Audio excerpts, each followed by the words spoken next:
I got the porterhouse, macaroni, Brussels sprouts. Wow. Why the motherfucker up and leaving? He left? Oh my gosh, I'm so surprised. Congrats, motherfucker. So now I gotta figure this out because I'm not paying no half bill. Not to say that she couldn't afford to pay for it, but she is definitely trying to figure out how she gonna pay now that he is gone. And leave these men alone. Yep.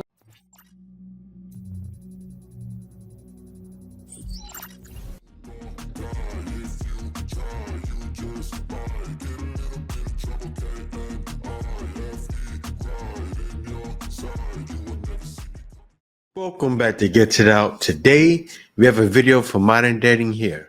Without further ado, let's get to it. Yeah, so why this man take me out on a date, right? Oh, I love it when somebody gets a chance at love. Let's see how her date went. And then here I am thinking, okay, I'm gonna just order the most expensive shit on the menu, which is what I did. Yeah. Now, why would you do that? I got the porterhouse, macaroni, Brussels sprouts. Wow. Why the motherfucker up and leaving? He left?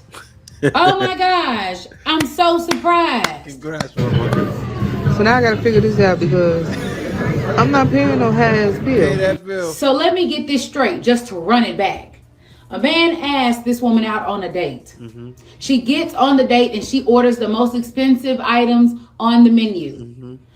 Somewhere in the date, something went awry and he excuses himself and never comes back and leaves her stuck with the bill. And it looked like he enjoyed his meal. Ladies, these men can spot a mile away when you are trying to use them. Not to say that she couldn't afford to pay for it, but she is definitely trying to figure out how she gonna pay now that he is gone. If you are not dating with the intent of being in a relationship and making a genuine connection, leave these men alone because you are messing up somebody's husband before they can align with a wife. Walking away was the best thing he could have done for both of them. She had just learned that dates shouldn't be used as a means to go places or eat food she wouldn't buy for herself. It also made her realize that not every guy will go along with such a plan. Yep. It wasn't even about the price of the food, but rather the intention behind it. The goal hadn't been to genuinely get to know him, but to enjoy a meal she likely couldn't afford on her own, and that's not the purpose of a date. The only reason he agreed to it was because he believed she was genuinely interested in getting to know him, but her actions made it clear that it was more about the food than about discovering any real connection between them. That's why walking away was the smart choice. Sure was. He saw that she viewed the date as an opportunity for a free meal, and he wasn't willing to be part of that. So he chose to remove himself, leaving her to handle the bill on her own. What to do when that guy asks you to split the bill. I'm going to give you such a great solution that will never happen to you again. Here's what you're going to do. You're not even going to wait until you finish dinner. No. Whether it's lunch, whether it's drinks, whether it's dinner, as soon as it hits the table, as soon as you get your drink, as soon as you get your lunch, as soon as you get your dinner, you're going to look down at it, you're going to look up at the person, and you're going to say, thank you so much. This is very kind of you. It looks fantastic. Boom, done. You understand me?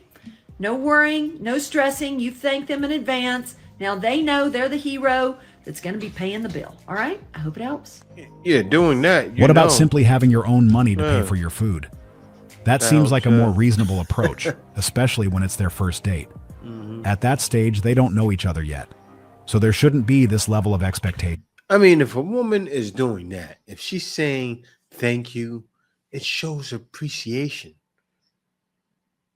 And man will soak that up and say, wow, she wants to be here. But a lot of them aren't doing that. That lady had a bad attitude. He is not financially responsible for someone else, so he shouldn't be expected to cover the cost of their meal. I don't understand why she's sending this kind of message when it's not that deep. It's just a plate of food. Why would someone go to such lengths just to avoid paying for their own meal? Unless she's struggling financially and genuinely needs help getting something to eat, that kind of needy mindset feels unnecessary. And even if she is going through a tough time, a date is not the solution for that issue. Just got married, right? Just today, like 4 hours ago. Okay. And do you guys know each other's body count? Yes. No. Okay. Body count? No. That's irrelevant. Is it? Yes. Past is the past. Like, this is my future. Are you willing to admit it right now? 9. Oh, he didn't like that number. I don't understand why he seems so shocked, especially since he originally said the past shouldn't be considered. That reaction was unexpected, and based on his facial expression, it's obvious he would have preferred not to know. He probably assumed the number was 2 or 3, and after hearing the actual figure, he clearly has a lot on his mind. I know he would have rather stayed in the illusion that it was a number he considered normal. I think it was but more than 9. Things have changed, and I wouldn't be surprised if this leads to future issues. You could see on his face that he wasn't ready for it.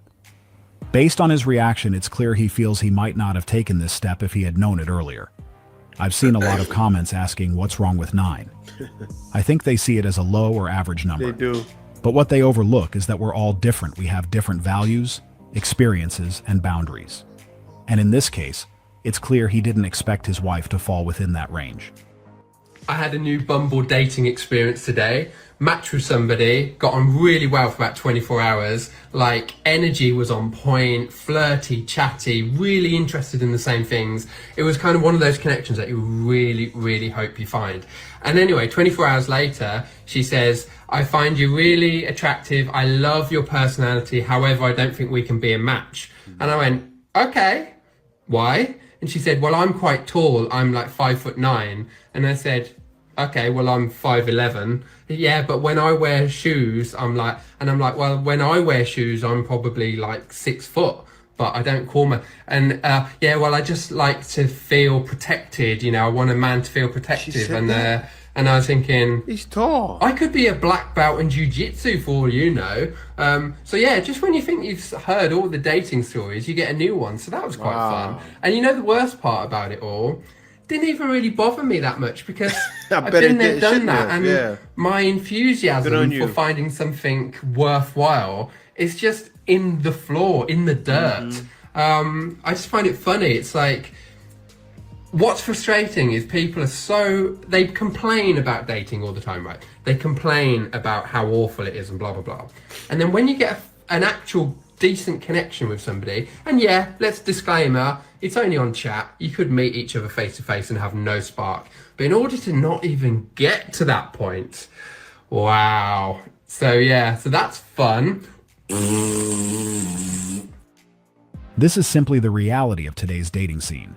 It's one of the most common complaints from people still trying to find a genuine connection. With the rise of dating apps and social media, people's perception of their dating options has become inflated. As a result, many end up abandoning plans or walking away from a potentially good match just because someone new come along. Nowadays, people are quick to change their minds the moment they believe a better option has appeared. And in doing so, many lose their chance to build something real with someone who could have been a great fit. His situation is a perfect example of what I am talking about. He met someone, and there was real chemistry between them, but then she suddenly lost interest and used his height as an excuse when he is taller than her. Make it make sense. All you need to understand about them is that they're fucking demons looking to suck the life force out of you. Literally, they're trying to get access to your womb and to suck energy out of you. It sounds insane, okay? Nothing to fucking understand. They are demons trying to suck the life out of you. That's all you need to get. It's not for a greater purpose, or it's not even for the bros. They're fucking demons, okay? They're fucking demons. Literally hate us. Like, y'all need to they hate us. They have one goal in mind, and that's to multiply, to spread fertilizer and to multiply. That is the simplest explanation I can give to you. That's all I need to give it to you. That's the only way I can explain it to you in a nice way. The song that Lauryn Hill made, Doo-Wop, like that thing, she was correct. That's all that it's ever been about, okay? It's not about love. It's not about building a fucking family. They don't care about family. They don't care about lineages. They just want to spread fertilizer and multiply, okay? Spiritual. They need to leave their DNA here so that they keep coming back. Okay. Reincarnation is not real. You get the point. This young woman is a clear example of why it's so important to be a present and involved father, someone a child can look up to. I am saying this because it's evident she didn't have positive male figures in her life, whether that was her father, That a was boyfriend, low. or any male relative. You can't convince me she grew up in a stable Right on. two-parent household where her parents supported each other in a healthy way. It's Give far it more up. likely that her father wasn't around, and that absence shows. No She father. wouldn't hold such a negative view of men if she had Yeah. experienced a father's genuine love and That's protection. true. That's That true. early absence made a significant impact on her life, and based on her current perspective, it's clear things didn't unfold as they should have. As a result, she's developed a distorted view of men as a whole. The truth is, we're not all like what she described. And honestly, I feel sorry for her because I truly believe that if her father had been present and fulfilled his role, that foundation would have shaped her differently. It could have helped her see that She's good men scarred. exist. She said you're scarred. So once again, I'll say You shouldn't be this. talking, lady. Do your best to stay in your child's life. Yeah. Your presence matters more than you may ever know. Damn. That one more time. I said, I am trying to have my first child with you, What? and I promise you we can get married first, then we can have a child, and I'll treat you right. Oh, wow. Okay. So do we got a deal or not? We'll see. That's what we gonna see. You are. Oh. You sound healed and ready. Complain when the dad leaves, but then act like this when a dude wants a kid. The fact that she is sharing your said he'd feelings for her marry her entertainment first. says it all. She will be looking for him after her third kid. I wouldn't be surprised if this is the same woman who later makes a video about how hard it is to find a good man in today's Yeah. dating scene. The truth is that Wow. most women either currently have or have had the opportunity to build a relationship she with a threw good it- guy. She threw it away. But for some reason, many choose not to pursue it and later end up complaining about the lack of quality men. In this case, we can clearly see that he's approaching the situation respectfully and is willing to do the right thing. But based on her reaction, she's simply not interested. Maybe he's one of those calm, steady, and predictable guys, and as a result, she finds him boring or not exciting enough. Hey guys, thank you for watching. If you made it to the end, you're a real one. Be sure to subscribe. Also, smash that notification bell just to be sure you get my videos as soon as I release them. Thanks for watching. Peace out. See you next video.